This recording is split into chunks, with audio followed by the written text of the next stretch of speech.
I was looking forward to either Ant literally taking out another monument on the NBA's Mount Rushmore of today. I was ready for it. Or I was ready for Stephen Curry doing his, Muhammad Ali rumble in the jungle. I'm going to take out this young bull.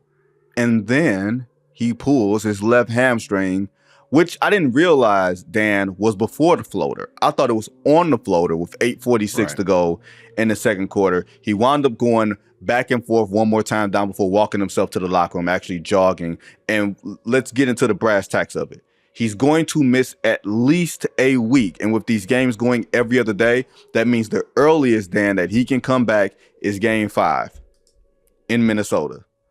What do you think the series will be by that point, by Game 5 in Minnesota?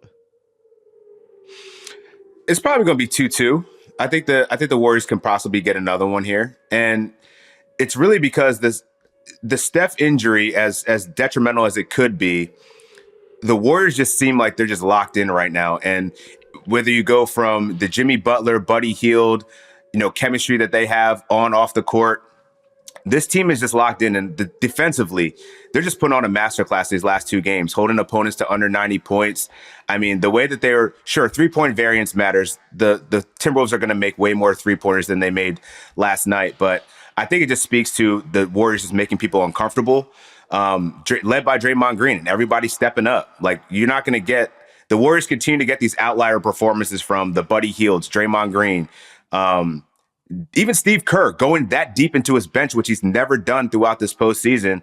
This team just looks like they have the experience and they know how to win. So if they're going to have to cover the loss of Steph, they at least have a couple of different ways to attack it. And I think it starts with Jimmy, who wasn't great, but ultimately, when it came down to the fourth quarter, he was the one that slowed them down, combated those runs, and kind of got them to at least execute enough to pull out the victory. And I mean, I don't think anyone would have expected the Warriors to win that game, Game 1, on the road, losing Steph in the second quarter.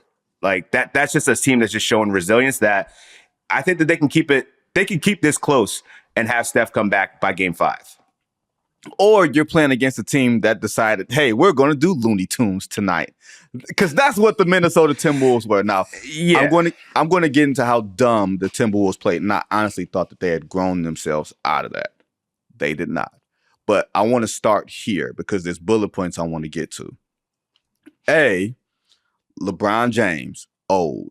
You saw what happened with him. MCL. Damian Lillard, old. Tore his Achilles. Career will probably never be the same, whatever he has left. And now you have Steph with a hamstring. We keep saying that these old guys are wonders and, oh my God, look at how much longevity they have. And then reality comes and hits you in the face.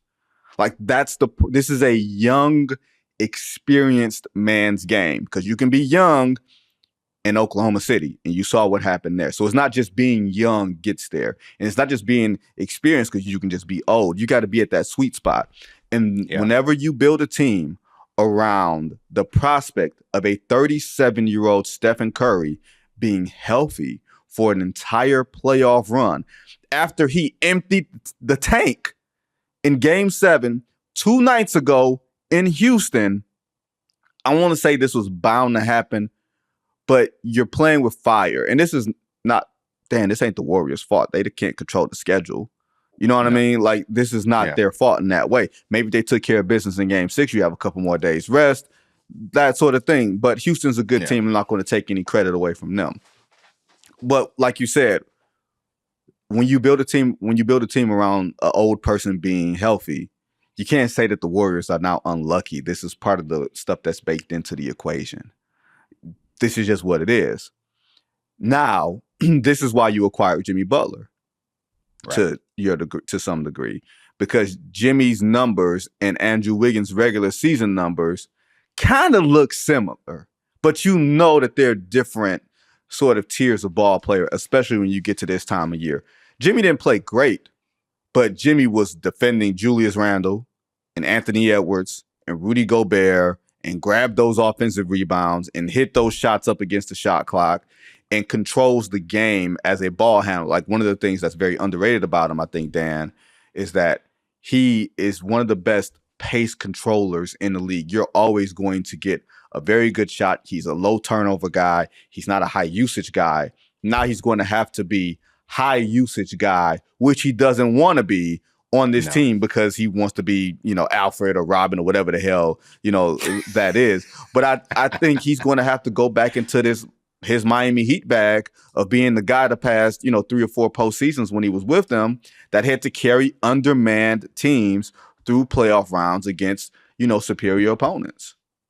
If there's one person to do it, I think you'd want it to be Jimmy Butler. And I think that that's what's playing into the Warriors' favor here. Granted, I don't think that the Wolves aren't going to look like they did last night. I mean, they just reverted back to much like the Boston Celtics. Both these teams shoot a ton of 3-pointers. That's what their calling card is. And Anthony Edwards, I think you saw him shift into the second half to being more downhill, getting to the rim, getting those easy buckets. I think he'll start more aggressively in game 2 because that's what was working well. Yeah, before we get to Ant, because we're going to get there. Yeah. That's right. You got that. Yeah, right. You got some things you got to let off your chest. So real quick, back to the Warriors then. Yeah. I feel like at this point, the Warriors are going as far as Dre. So I think the dynamic between Draymond and Jimmy is a unique combination that I think can at least hold the line because defensively, their ability to switch everything, the rotations of getting in Looney for the minutes that he needs to get in, Pat Spencer giving them decent minutes. And no one knows who this guy is. He's a former lacrosse player, but just has a heady understanding of the game. And I think it just seems like they just have a lot of adults on that side that understand what it takes to win in a playoff setting. And I think that starts with Jimmy and Draymond. Whereas on the Wolves side, you don't really have that experience yet. Now, you're taking out juggernauts on the way of these last 2 years, but this is a different team you're facing now. And to go back to your point before, could the Warriors have prevented this from happening with Steph? Not really. But if you go back to the regular season, them fumbling those last 2 games of the season, losing to the Spurs, your situation could have been different. You were playing the Lakers in the first round instead of being a play-in tournament, playing a couple games, and then going into the round, a tough first round matchup of a team that probably wears you down in the Houston Rockets. So you can't control you can control your future, but I don't know. It's a tough thing. And it just sucks that he got hurt in the second round with a hamstring strain, which isn't going to be easy to come back from. Yeah, it's the butterfly effect. You know what I mean? You change one thing, you change everything else. I know that was a movie that I didn't see, but I understand the premise of the butterfly effect. To Americans. I don't know if any of y'all have seen it, but I ain't seen it. Right. All right, cool. Now, I think your point about Draymond and Jimmy, those are the 2 most experienced, high leverage players on this roster. Right. And defensive anchors, I think it's really important that they are defensive anchors because you've got the Moses Moody's that's going to have to play. You're going to have, they have to dust off Jonathan Kuminga for extended minutes. Man, that boy looked lost every time he out there. Every single time. This is the one time he's got a chance to do something right, and he just can't get right, yo. I just don't. Is he can't get right from life? I'm just that baby's right,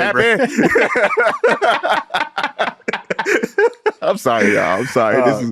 Look, we are doing right there. We are doing our best Looney Tunes because that's how the Timberwolves played yesterday, like Looney Tunes. But back to the Warriors as we finish this up. Yeah. Draymond Green hadn't hit 4 3-pointers in a game since the 2017 playoffs against the Utah Jazz and Rudy Gobert in a playoff game, mind you. He hadn't hit 4 threes in the playoff game. He hit 5, game 2 of that series. He hit 4, where I felt like the Timberwolves, in a way of trying to keep Gobert out of the action. They don't play Gobert up on the screens. They try to keep Gobert as close to the paint as possible. And then you play the percentages with Draymond Green because he's not the 3-point shooter that he was in 2016 when he basically opened up the entire offense for them. Doesn't always have the legs anymore. But once he hits 1 or 2, do you tilt your defense? Probably not. Right? You say, Draymond, if you hit 2 threes, all right, cool. The numbers say that you're not going to do more, except he did more. And they needed that when the game felt like it was going to get tight. But the game never felt actually tight